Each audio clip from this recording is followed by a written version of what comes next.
നമ്മൾ ഇന്ന് ഈ ഒരു വീഡിയോയിലൂടെ നോക്കാൻ പോകുന്നത് ഓരോ ബിഗ് ബോസ് ആങ്കേഴ്സിന്റെയും ആംഗ്രി സൈഡുകളെ പറ്റിയാണ്. പലരും പറയുന്നു ബിഗ് ബോസിന്റെ ഹിസ്റ്ററിയിൽ ഇതുവരെയും ആരോടും ദേഷ്യപ്പെടാത്ത ഒരേ ഒരു ആങ്കർ ജൂനിയർ NTR ആണ്. എന്നാൽ യഥാർത്ഥത്തിൽ അങ്ങനെയല്ല. ഈ ഒരു ബിഗ് ബോസ് ഷോ ആരൊക്കെ ഹോസ്റ്റ് ചെയ്തിട്ടുണ്ടോ അവരെല്ലാം തന്നെ എപ്പോഴെങ്കിലും ആങ്കർ ചെയ്യാൻ വേണ്ടി വന്നിട്ടുണ്ട്. ഇത് മറ്റൊന്നും കൊണ്ടല്ല, ഈ ഒരു ബിഗ് ബോസ് ഷോയിൽ വരുന്നത് പല ടൈപ്പ് ആളുകളാണ്.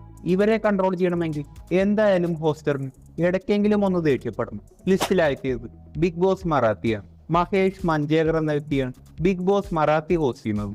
നമുക്ക് ഇദ്ദേഹത്തിന്റെ ആങ്കർ സീനുകൾ നോക്കാം. ഈ മഹേഷ് മഞ്ചേകർ എന്ന വ്യക്തി ഭൂരിഭാഗം ടൈമിൽ നല്ല ഫ്രണ്ട്ലി ആയിട്ടുള്ള ഒരു ഹോസ്റ്റർ തന്നെയാണ്. ബിഗ് ബോസ് മറാത്തി 2018 തുടങ്ങി. ഇപ്പോൾ ഏകദേശം 5 സീസൺ പുറത്തിറക്കി. അടുത്തത് ബിഗ് ബോസ് തെലുങ്കാണ്. ബിഗ് ബോസ് തെലുങ്കിൽ പല ഹോസ്റ്റേഴ്സ് വന്നിട്ടുണ്ട്. ജൂനിയർ NTR, നാനി, നാഗാർജുന, അങ്ങനെ മാറി വന്നു. ഇവരെ എല്ലാം നമുക്ക് നോക്കാം. ആദ്യത്തേത് നാനിയാണ്, നമ്മുടെ ഈച്ച സിനിമയിലെ നായകൻ. ബിഗ് ബോസ് തെലുങ്ക് സീസൺ 2 മാത്രമേ നാനി ഹോസ്റ്റ് ചെയ്തിട്ടുള്ളൂ. നമുക്ക് ഇദ്ദേഹത്തിന്റെ ഒരു ആംഗ്രി മൂഡ് നോക്കാം. ഒരു സീസണെ ഹോസ്റ്റ് ചെയ്തിട്ടുള്ളൂ എങ്കിൽ നാനി ഒരു മികച്ച ഹോസ്റ്റർ തന്നെയായിരുന്നു. അടുത്തത് ജൂനിയർ NTR ആണ്. ബിഗ് ബോസ് തെലുങ്ക് സീസൺ 1 ആണ് ജൂനിയർ NTR ഹോസ്റ്റ് ചെയ്തത്. ബിഗ് ബോസ് തെലുങ്കിന്റെ ആദ്യത്തെ ഹോസ്റ്റർ. നമുക്ക് ഇദ്ദേഹത്തിന്റെ ഒരു ആംഗ്രി മൂവ്മെന്റ്സ് നോക്കാം. ജൂനിയർ NTR മികച്ചൊരു ഹോസ്റ്റർ തന്നെയായിരുന്നു. അടുത്തത് നാഗാർജുനയാണ്. ബിഗ് ബോസ് സീസൺ 3 നാഗാർജുന ആദ്യമായി ഹോസ്റ്റ് ചെയ്യുന്നത്. നമുക്ക് നാഗാർജുനയുടെ ചില ആംഗ്രി മൂവ്മെന്റ്സ് നോക്കാം.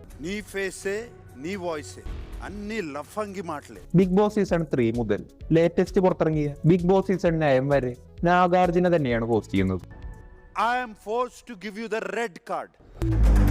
തെലുങ്കിലെ മികച്ചൊരു ഹോസ്റ്റർ നമ്മുടെ നാഗാർജുന തന്നെയാണ്. അടുത്തത് ബിഗ് ബോസ് കന്നഡയാണ്. ബിഗ് ബോസ് കന്നഡ 2013 തുടങ്ങി. ഇതുവരെ 12 സീസൺ പുറത്തിറക്കി. കിച്ച സുദീപാണ് ബിഗ് ബോസ് കന്നഡ ഹോസ്റ്റ് ചെയ്യുന്നത്. കിച്ച സുദീപ് അല്പം സീരിയസ് ആയിട്ടാണ് ബിഗ് ബോസ് കന്നഡ ഹോസ്റ്റ് ചെയ്യുന്നത്. നമുക്ക് ഇദ്ദേഹത്തിന്റെ ആംഗ്രി മൂവ്മെന്റ്സ് നോക്കാം. ഒരു വില്ലൻ ലുക്ക് ഉള്ളത് കൊണ്ട് കിച്ച സുദീപിന് ഈസിയായി സീരിയസ് ആവാം.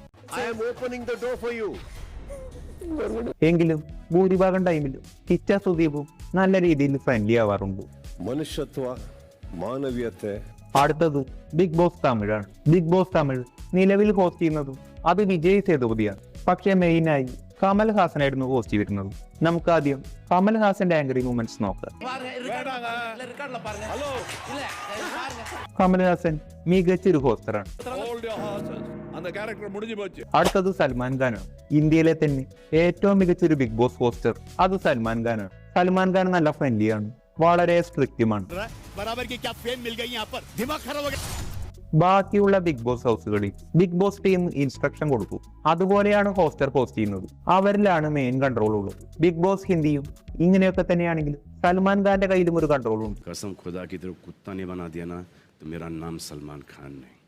ഇതെന്തുകൊണ്ടെന്നാൽ ബിഗ് ബോസ് ഹിന്ദി ഇന്ത്യയിലെ ആദ്യത്തെ ബിഗ് ബോസ് ആണ്. സൽമാൻ ഖാനാണ് ബിഗ് ബോസ് ഹിന്ദിയെ ഇത്രയും വളർത്തിയത്. ബിഗ് ബോസിന്റെ TRP മുഴുവൻ സൽമാൻ ഖാനെ ഡിപ്പെൻഡ് ചെയ്താണ്. അതുകൊണ്ട് സൽമാൻ ഖാൻ പറയുന്നത് ബിഗ് ബോസ് ടീമും കേൾക്കേണ്ടി വരും. ആരെങ്കിലും റൂഡായിട്ട് പെരുമാറിയാൽ എലിമിനേഷൻ ഇല്ലാതെ സൽമാൻ ഖാൻ കിക്ക് ഔട്ട് ചെയ്യാനും ചാൻസ് ഉണ്ട്.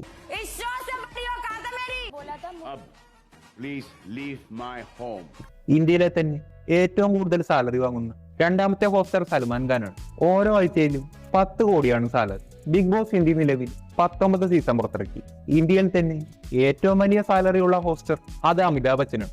ഇന്റർനാഷണൽ ഷോയായ KBC ഷോയുടെ ഹോസ്റ്ററാണ് അമിതാഭ് ബച്ചൻ. ഇവിടെ സൽമാൻ ഖാന്റെ പോലെ അവിടത്തെ കിങ്ങാണ് അമിതാഭ് ബച്ചൻ. ഓരോ എപ്പിസോഡിന് 5 കോടിയാണ് സാലറി. അതിനനുസരിച്ചുള്ള വലിയൊരു വ്യൂവേഴ്സും ഷോയ്ക്കുണ്ട്.